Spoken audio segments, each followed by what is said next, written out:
So, my name is Brandy Hitt. I am from Birmingham, Alabama.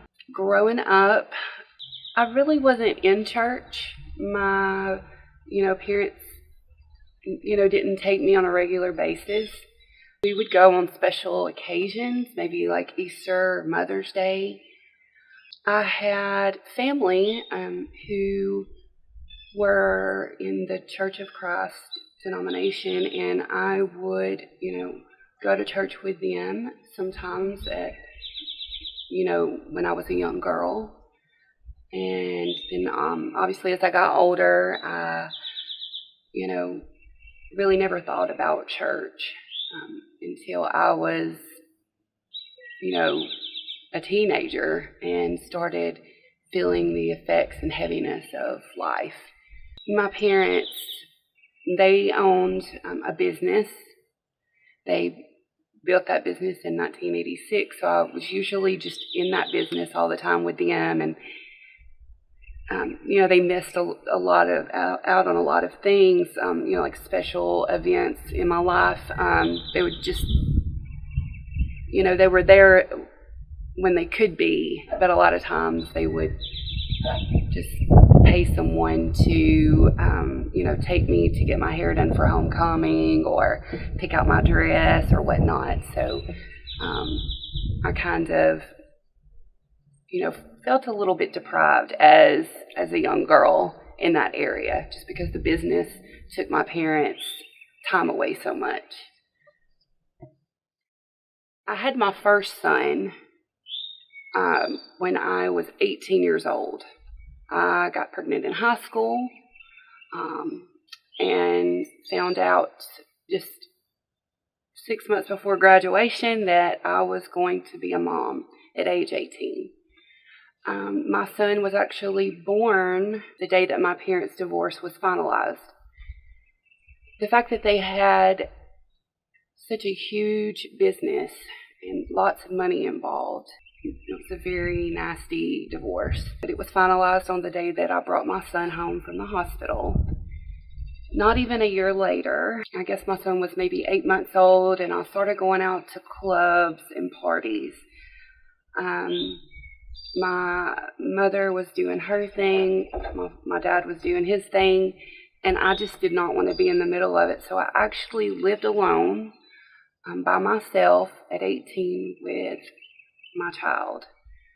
When he was about 9 months old, and that's when I started going out and partying and drinking, and I found a club that I could go to at the age 18. I just couldn't drink.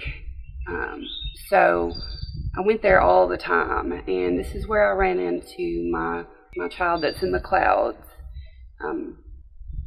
that baby's father. He was a really, really good dancer, and I just wanted attention. I craved attention. I wanted attention. That's really what I wanted. I wanted someone to be all about me and notice me and be into what I wanted to do and spoil me. And this is where I guess my problems began. So I ended up being in a relationship with this guy for, I'm going to say 2 years. But just a few months into the relationship, I started experiencing domestic violence with him. Not just physically, but mentally and emotionally. The mental and the emotional abuse was far worse than the physical abuse. It did get to a point where it was pretty bad. I ended up in the hospital with a stab wound in my head, several black eyes, and not even a year into our relationship, I ended up pregnant. I was going to the doctor with cramps, and I absolutely could not believe what he had to say when he came back in the room by telling me I was pregnant. My world just went into chaos. I was scared, but I mean, I was taking care of a 1-year-old as an 18-year-old. My dad loved me, and he did the best he knew how and could. But I just didn't have a lot of support, having a young child. He absolutely wanted me to have this baby. The fact that my family was tied into lots of money, and which will play into the rest of my story. There was a lot of using in that area, with men. But he absolutely wanted me to have this child for, I feel like, the wrong purposes. I was being abused every week, sometimes days in a row. I would just be in the house and really just couldn't get out, just felt trapped. And I will never forget going into the abortion clinic. For the first time, I remember calling the lady saying, "This is not me.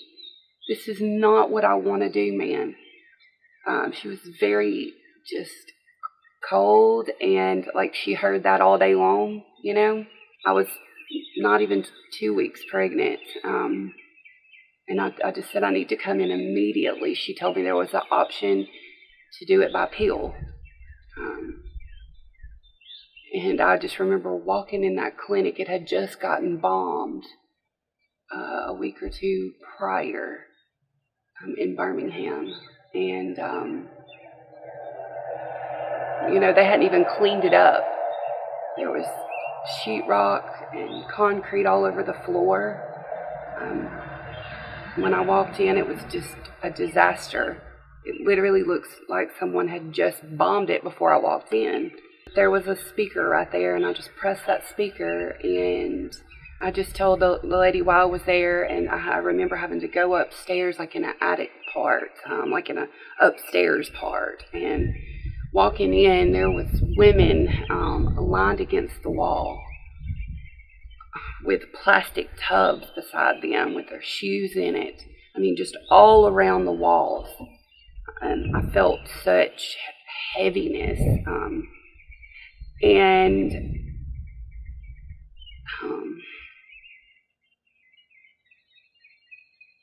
I need to say this, but I really don't want to. I just feel so horrible that I made my dad be a part of this. But for years, he was really all I had. In something like this, you really need and want your mom. Unfortunately, my mom just, I think she set out on a new life, and that new life just didn't include me. I just know that my dad was just very disappointed in me. He was very disappointed. And he said, there were girls and their stomachs were huge all around me. And I just remember him whispering to me saying, "The next time, I'm going to make you wait until you were that size."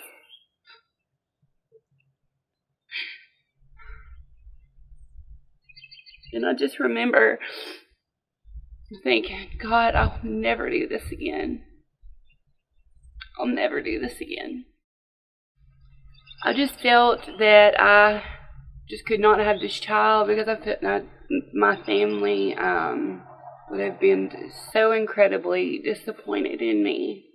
Not only because my child would have been biracial, and the town that I lived in was just very small, and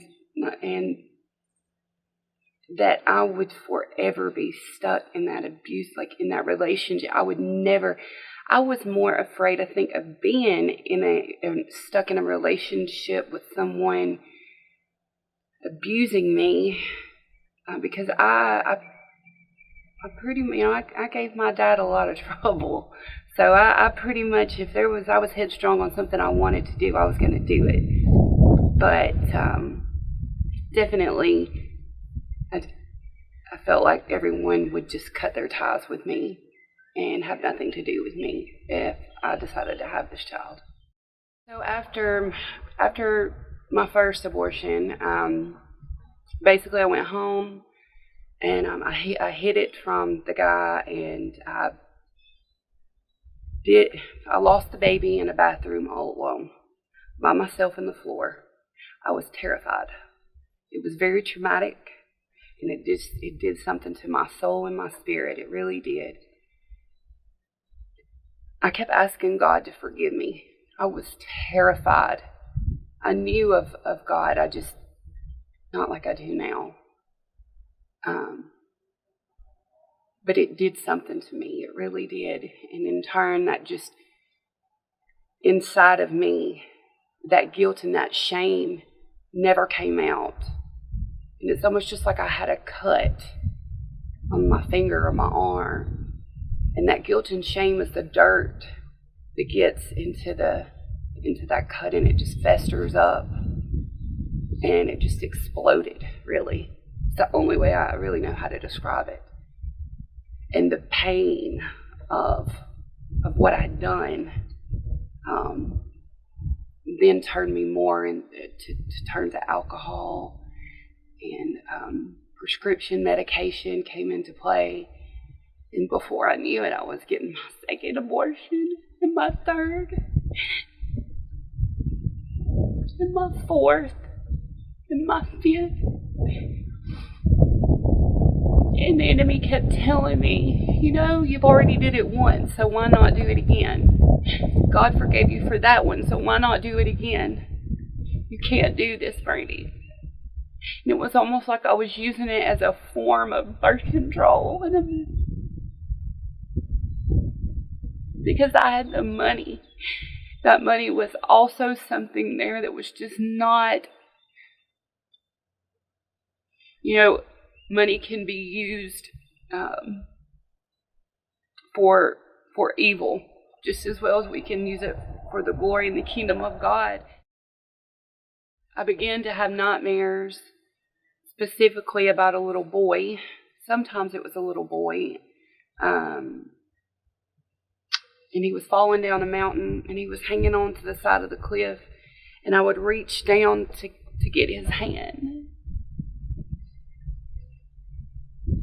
And his hand would slip out of mine, and he would fall, and I would wake up. And I just got to a point where I just didn't really even want to know that I was even in existence. I would wake up afraid of things. I didn't even know what I was afraid. Anxiety would try to grip me, and the more people would ask, "What's wrong with you?" would just make it worse, because I can't even explain to you what I'm scared of. But this was the life that I lived, and that's when I really started leaning in on prescription medication, and the way that happened, I had a wreck and went to a doctor, and he gave me pain medication, but that medication also numbed my emotions. A lot of people say a zombie apocalypse is coming, but I personally think it's already here because of all the people that are walking around in just a haze, in a just complete haze, souped up on pharmaceutical medications and drugs. I just feel like there are zombies all over right now, and that's literally what I was. I was just in such darkness. And then in 2014, my dad became sick with stomach cancer. Right about that time, I found out there again that I was pregnant. I want to let everyone know that in between this last abortion and the first one, now I have 2 living children, a boy and a girl, that are 10 years apart. So my dad became sick in 2014. I was a big daddy's girl. Our relationship had grown. We had gotten closer. And I had 2 children. When my dad became sick, I let him know that I was again pregnant. The Lord had did something on the inside of my daddy and completely transformed who he was and who he used to be. He told me that, he wanted me to do whatever I wanted to do. But I knew that part of him wanted me to do the right thing, So I prayed to God and said, Lord, if you'll save my dad, I'll have this baby. And this is another place where the enemy crept in and, in my thoughts.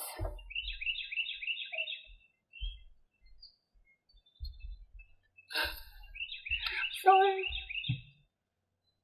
That God should do something for me.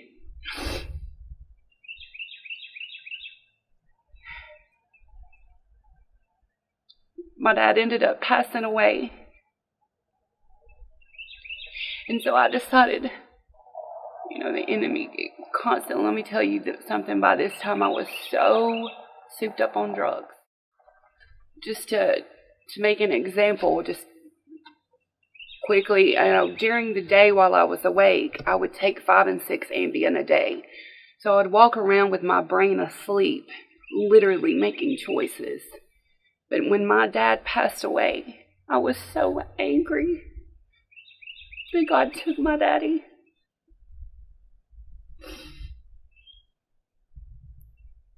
And so I decided to terminate this pregnancy.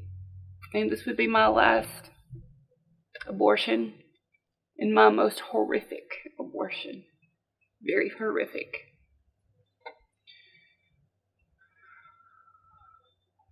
I was showing by this time. I was far along.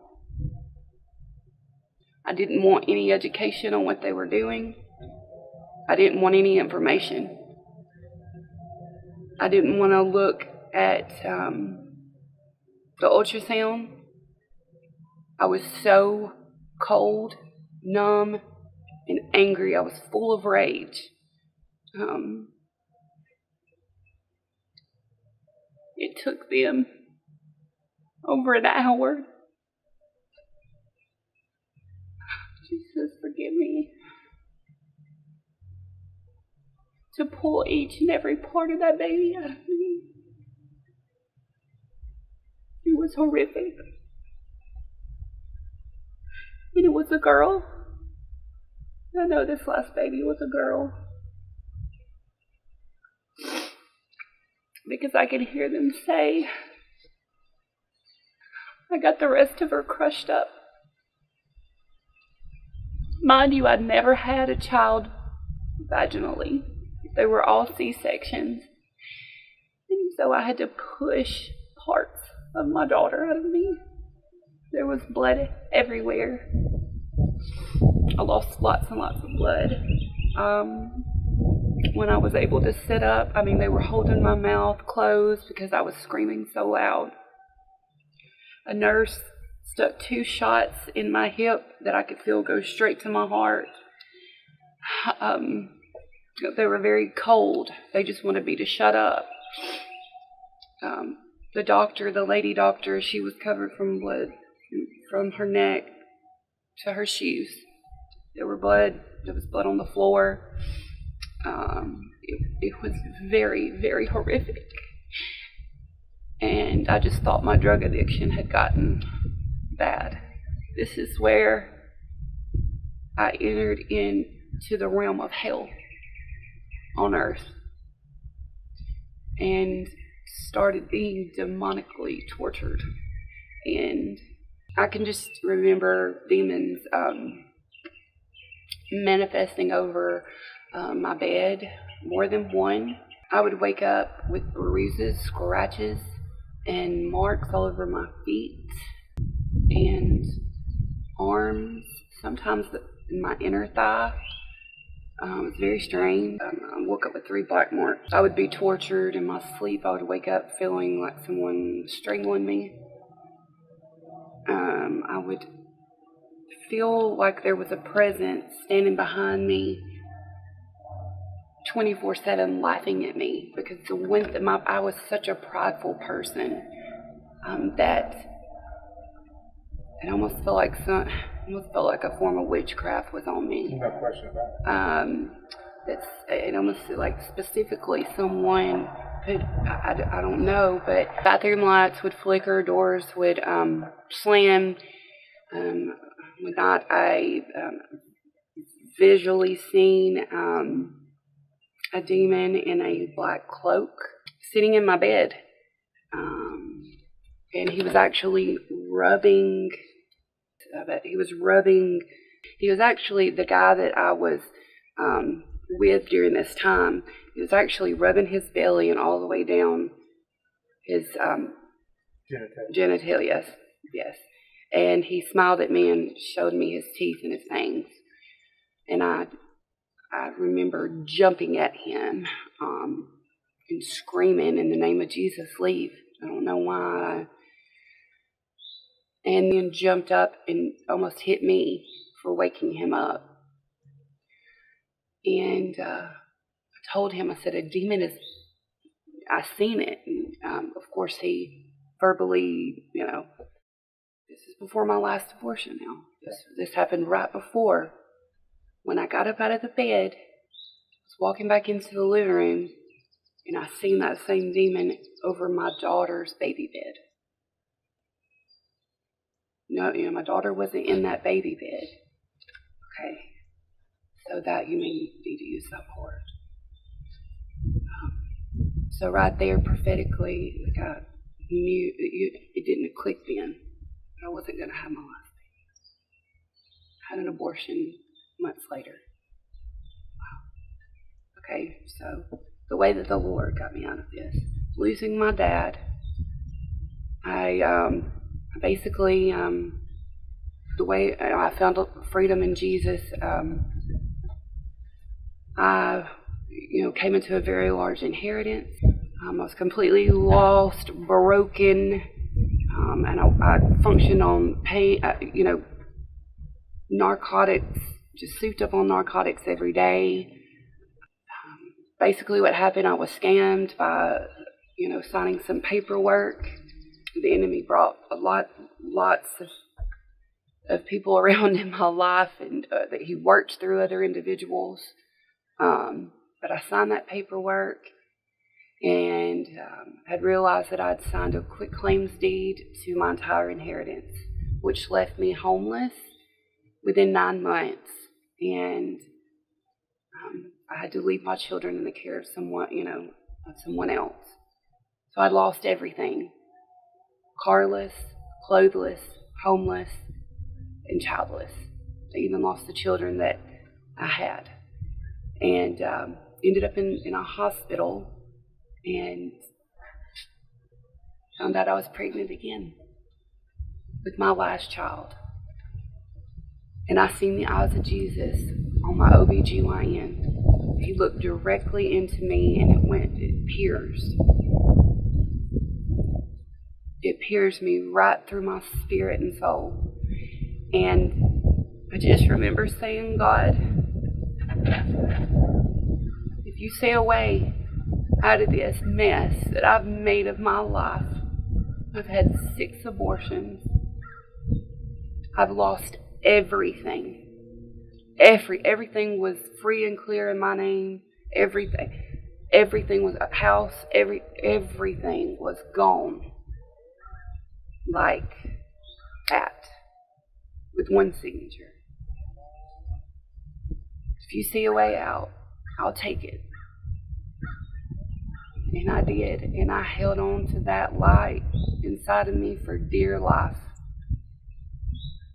And the blessings and the favor that God has put on my life is absolutely supernatural and incredible.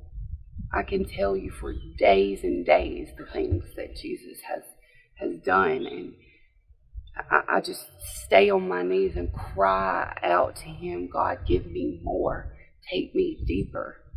Take me deeper. When I see a wound that starts flaring up about my past or my, abortions or, signing everything away, I find myself on my knees crying out to the one and only person and only thing on this earth that will ever take care of that wound. No drugs, no amount of drugs, no amount of medication, no amount of beer, no amount of sex is going to make you feel better. I absolutely forgive every person that has stole from me, that has lied to me, that has humiliated me. I am here today to say I love them, I forgive them, and the only way that I'm able to wake up every morning and live with all the decisions that I've made in my life is knowing that the Spirit of God is in me, and He is always with me, and He will guide me through every decision I make. I don't make a decision. Every choice. God, do you even want me to wear this? God, show me what do I need to do for finances? God supernaturally provided a car, a home, and He is not done. He is not done. He is going to restore everything the enemy took from me times 7, and He will for you too. So my advice to any girl that may be finding themselves in this situation, I want you to know that before you were even in your mother's womb, God wrote an entire book about you. In that book, He never wrote for you to walk around with guilt and shame and all the things. He has wrote out a good life for you no matter what is going on. Every single birth of a child, it is designed. It doesn't matter the situation. Just because my parents' relationship was horrible doesn't mean that God didn't see an opportunity to put a warrior of God inside of my mom and birth me. And I'm telling you, God has taken an opportunity for that child that is inside of you. He doesn't go by earthly circumstances, whether it's rape, whether it's abuse, whether it's love. He sees an opportunity on earth to take a piece of light and place it into a mother so that a prophet can be born, a pastor, a preacher. Listen, He will work every detail out for you. Every single detail. I promise you, the enemy wants to take out any child of God, to hurt God, and to hurt this nation. That child could be the next world changer. Your child could speak things into the earth and change people's lives and destinies and souls. You have this child inside of you because you are supposed to birth this child. Just like Mary. She gave birth to the sacrifice for human, so that all humans can be free and never have to die. He saved the whole human race. You just think if a Mary would have gotten an abortion, Do you think people believed her? I mean, I truly know where you're at, but truly understand what I'm saying to you, that God is going to pour out blessings on you like you've never seen. If you will just trust that this baby that's in your belly is on a mission, and it is important to the kingdom of God in this world.